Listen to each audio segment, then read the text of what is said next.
Hello everyone and welcome to my channel judgements in criminal law. मैं हूं आपका host और दोस्त अमित कश्यप।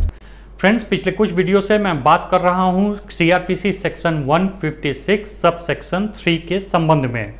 इस संबंध में मैंने अपने पहले वीडियो में आपको बताया था कि मैजिस्ट्रेट के सामने अगर कोई कंप्लेंट केस आता है तो सीआरपीसी 156(3) के अंतर्गत मैजिस्ट्रेट को यह पावर प्राप्त है कि वह चाहे तो उस कंप्लेंट पिटीशन को संबंधित थाने को भेज सकता है और संबंधित थाने को उस कंप्लेंट पिटीशन पर एफआईआर रजिस्टर करने और इन्वेस्टिगेशन करने के संबंध में निर्देश दे सकता है।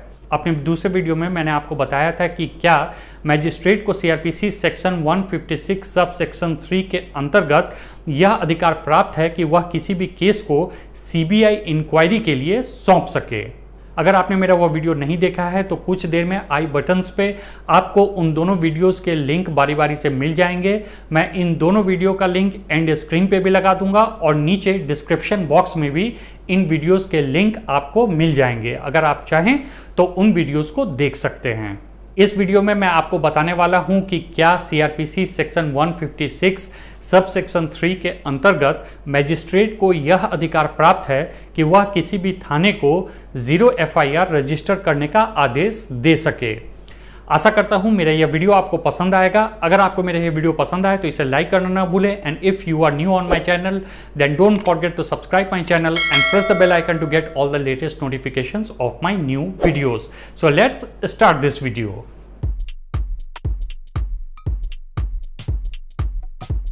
फ्रेंड्स, दिसंबर 2012 को हम में से कोई भी शायद ही भूल सकता है और इसका कारण था the heinous Nirbhaya gangrape case, जिसने पूरे देश को हिलाकर रख दिया था। इस केस ने न सिर्फ भारत बल्कि पूरे विश्व का ध्यान भारत में बढ़ते रेप केसेस की तरफ दिलाया था। बहरहाल उस घटना के बाद क्रिमिनल जस्टिस में चेंजेस लाने के लिए भारत सरकार ने जस्टिस वर्मा कमेटी का गठन किया था।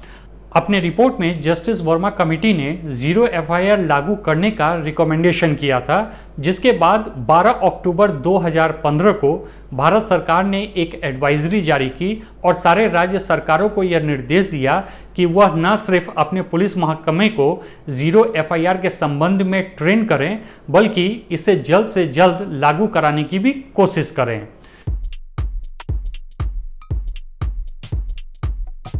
तो सबसे पहले आपको मैं इस बात की जानकारी दे दूं कि यह 0 एफआईआर होता क्या है। जब भी कोई व्यक्ति किसी क्राइम के संबंध में कोई सूचना थाने को देता है और एफआईआर लॉन्च कराने की कोशिश करता है, अगर थाने को यह लगता है कि जिस क्राइम के संबंध में कंप्लेन किया जा रहा है वह क्राइम जो है उसके जुरिस्डिक्शन एरिया के बाहर घटित हुआ है, तो इस संबंध में पुलिस जो है वह 2 काम कर सकता है। पहला, कंप्लेनेंट को थाना यह कह सकता है कि वह जिस एरिया में वह क्राइम घटित हुआ है उस एरिया के जुरिस्डिक्शनल थाने में जाकर वह एफआईआर दर्ज कराए।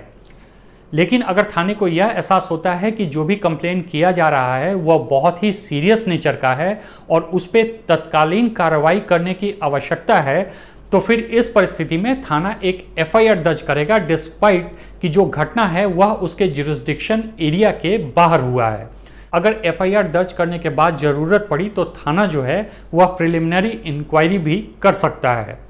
इसके बाद थाना जो है वह उस एफआईआर को, और अगर प्रिलिमिनरी इंक्वायरी की गई है तो उस संबंध में जो भी दस्तावेज है उन सभी दस्तावेजों को एफआईआर के साथ उस थाने में ट्रांसफ़र कर देगा जिस थाने के जुरिस्डिक्शन में वह क्राइम घटित हुआ है। इसी एफआईआर को 0 एफआईआर कहा जाता है।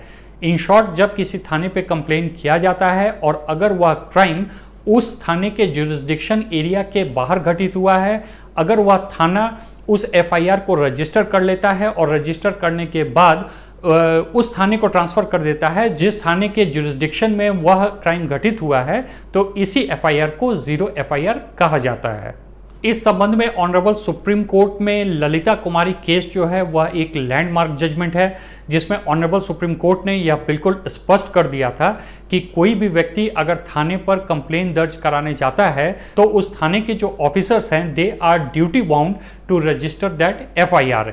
अगर जिस क्राइम के संबंध में कंप्लेन किया जा रहा है वह क्राइम जो है वह उस थाने के जुरिस्डिक्शन के बाहर भी घटित हुआ है, देश के किसी भी कोने में घटित हुआ है, लेकिन अगर उस केस का नेचर सीरियस है और उस पर तत्कालीन कार्रवाई की आवश्यकता है, in that condition also the police is duty bound to register a FIR। In that case it will be a 0 FIR।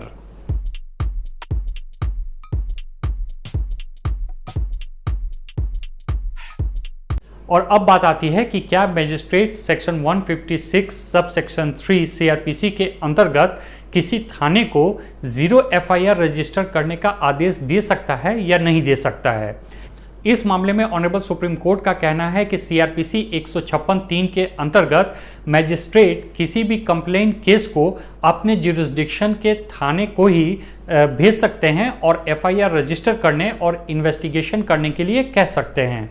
इस संबंध में मैजिस्ट्रेट को यह पावर नहीं है कि वह किसी ऐसी घटना के संबंध में निर्णय लें जो घटना उनके जुरिस्डिक्शन के बाहर घटित हुआ है। इसलिए मैजिस्ट्रेट जो हैं वह सेक्शन 156(3) के अंतर्गत किसी भी कंप्लेन को अपने जुरिस्डिक्शन के थाने को भेजकर FIR करने और इन्वेस्टिगेशन करने के संबंध में तो कह सकते हैं, लेकिन CRPC सेक्शन 156(3) के अंतर्गत मैजिस्ट्रेट को यह अधिकार प्राप्त नहीं है कि वह अपने जुरिस्डिक्शन के किसी थाने को 0 FIR करने का निर्देश दें।